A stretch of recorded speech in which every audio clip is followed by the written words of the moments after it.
तो टॉपिक था इमरजेंसी, ना कि नेशनल इमरजेंसी। ठीक है, इसका मतलब एक से ज्यादा इमरजेंसी है देश में।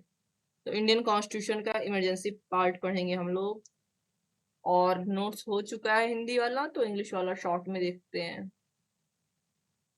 ठीक है, थोड़ा सा इंट्रो देख लेंगे कहाँ दिया हुआ है। तो हमारे संविधान के भाग 18 में दिया हुआ है, फ्रॉम आर्टिकल 32 टू आर्टिकल 360। कहाँ से लिया गया है? जर्मनी के संविधान से लिया गया है, हिटलर के यहाँ से लिया गया है। नाउ टाइप्स देखते हैं। ठीक है, क्या देखते हैं? टाइप्स कितने प्रकार का होता है? ये 3 प्रकार का होता है। हमारे संविधान में 3 प्रकार के आपातकाल का वर्णन है, और इसमें सबसे ऊपर जो आता है वो आता है नेशनल इमरजेंसी, जो है आर्टिकल 352। इसको बहुत अच्छे से याद रखना। 352 कैसे याद करना? 325 ऐसे मत कर देना, 325 ऐसे मत कर देना। ठीक है,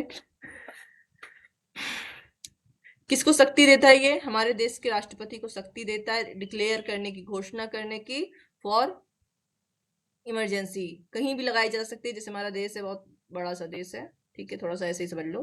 तो चाहे पूरे देश में लगा दें या देश के किसी भाग में लगा दें, यूपी, हरियाणा, राजस्थान। ठीक है, किस ग्राउंड पे? तो हमारे जो प्रेसिडेंट है उनको सेटिस्फाइड करना पड़ेगा ग्राउंड पे। कैसा ग्राउंड हो? कि हमारे देश की जो सिक्योरिटी है, या उस हमारे देश का किसी भाग की सिक्योरिटी है, वो क्या है? थ्रीटेंड है, खतरे में है। अगर हमारा देश या उसका कोई भाग खतरे में है और ऐसा विश्वास हो जाता है, तो इस ग्राउंड पर वो आपातकाल की, नेशनल इमरजेंसी की घोषणा करेंगे। ना 3 प्रकार के तरीके हैं जब देश की सुरक्षा खतरे में पड़ती है। तो सबसे पहला है वॉर। वॉर, ठीक है, जैसे कि arm conflicts, hostiles between nations and hostilities, sorry. तो क्या हो? दो देशों के बीच में, दो देशों में एक भारत हो, ठीक है, तब भारत में लगेगा। यूक्रेन और रसिया में हो रहा है, तब भारत में नहीं लगेगा। क्या हो? युद्ध छिड़ा हो, जैसे ऑपरेशन सिंदूर के बाद स्टार्ट हुआ था। ठीक है, तो अगर हालात बिगड़ते तो राष्ट्रपति शासन लग सकता था। एक्सटर्नल एग्रेशन हो, क्या हो? एक कोई ग्रुप हो बाहर का, या अंदर का भी हो सकता है। इसने मोस्टली बाहर का ही मान लो, एक्सटर्नल है। ठीक है, ठीक है, इंटरनल नहीं, एक्सटर्नल। कोई बाह्य शक्ति हो, उसने क्या किया हो? भारत पर हमला कर दिया हो। तो वार का सबसे अच्छा एग्जांपल है, आप 1971 का लो, भारत इंडिया पाक वार। ठीक है, और किसी ने भारत पर हमला किया तो इसको आप ले लो इंडो चाइना वार 1962। तो अगर कोई आपके देश पर हमला करेगा तो देश की सिक्योरिटी और देश की इंटेग्रिटी, इंटेग्रिटी मीन्स अखंडता, अखंडता खतरे में पड़ जाएगी। या आर्म्ड रिबेलियन हो, सशस्त्र विद्रोह हो, कोई सरकार के विरुद्ध, हमारे देश की सरकार के विरुद्ध देश के अंदर ही क्या हो जाए? सशस्त्र विद्रोह हो जाए। नाउ 1977 से पहले ये नहीं था। ठीक है, इंटरनल डिस्टरबेंस था, आंतरिक अशांति थी। ये वाला टॉपिक हिंदी वाली नोट्स में मैंने नहीं लिखा है। ठीक है, अभी ध्यान आया। ठीक है, उसके बाद 44th अमेंडमेंट द्वारा 1978 में, 1977 में थर्ड इमरजेंसी समाप्त हो रही है। तो इंटरनल डिस्टरबेंस की जगह पे आर्म्ड रिबेलियन रिप्लेस कर दिया गया। आंतरिक डिस्टरबेंस जो है, आंतरिक क्या है? शांति नहीं है, ऐसा कैसे पता चलेगा? तो जब मन के तभी लगा दो आप। लेकिन अगर आर्म्ड रिबेलियन हुआ है, सशस्त्र विद्रोह हुआ है, तो वो दिखेगा। ठीक है, तो ये वाला उसमें ऐड कर लेना हिंदी वाले नोट्स में। तब क्या, कब, कैसे लगाएगा? पहले क्या था? सिर्फ प्राइम मिनिस्टर के रिकमेंड पे लगाता था। अब कौन करेगा? पूरी मिनिस्ट्री, पूरा कैबिनेट रिकमेंड करेगा, और नॉट जस्ट प्राइम मिनिस्टर। ठीक है, रिड्यूस द टाइम फ्रेम।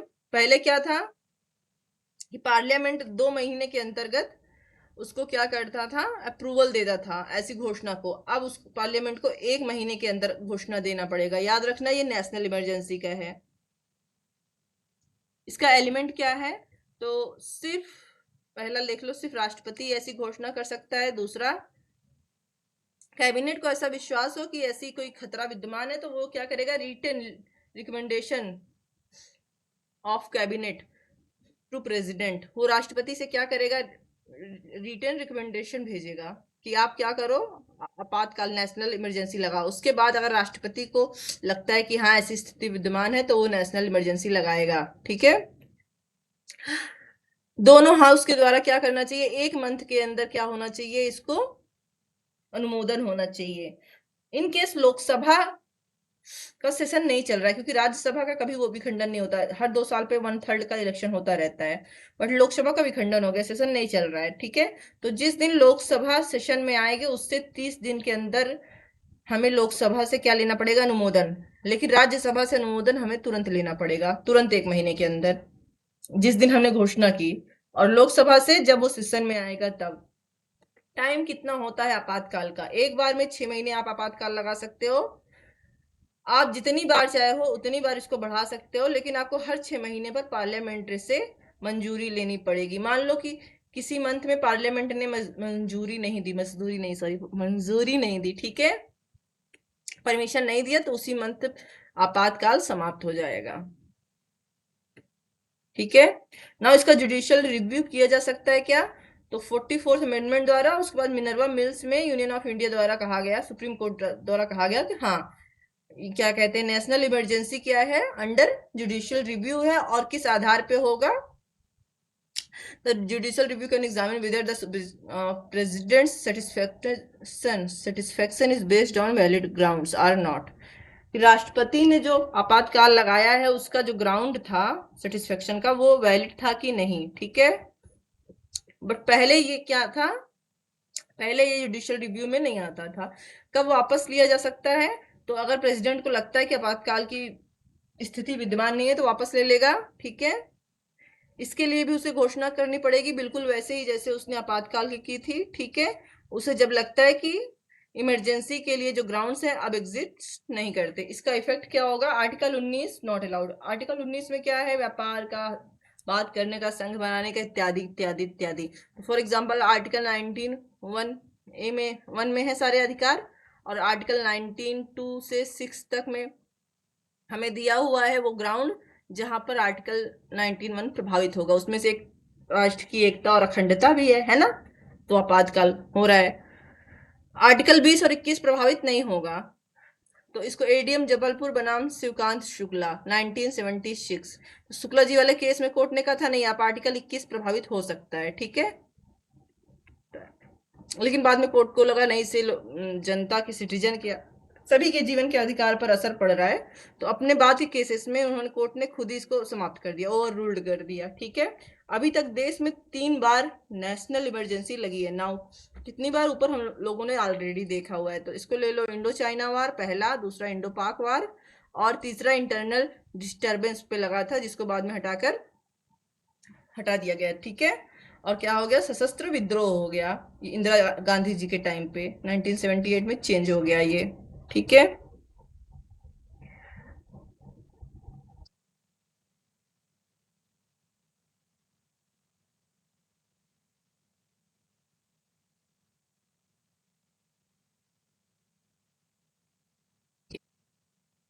तो 1978 में कई चीजें चेंज हुई। तो देखो, पहला 1962 में अमेंडमेंट हो रहा है, ओ सॉरी, पहले इमरजेंसी लग रहा है, दूसरा इमरजेंसी लग रहा है 1971 में।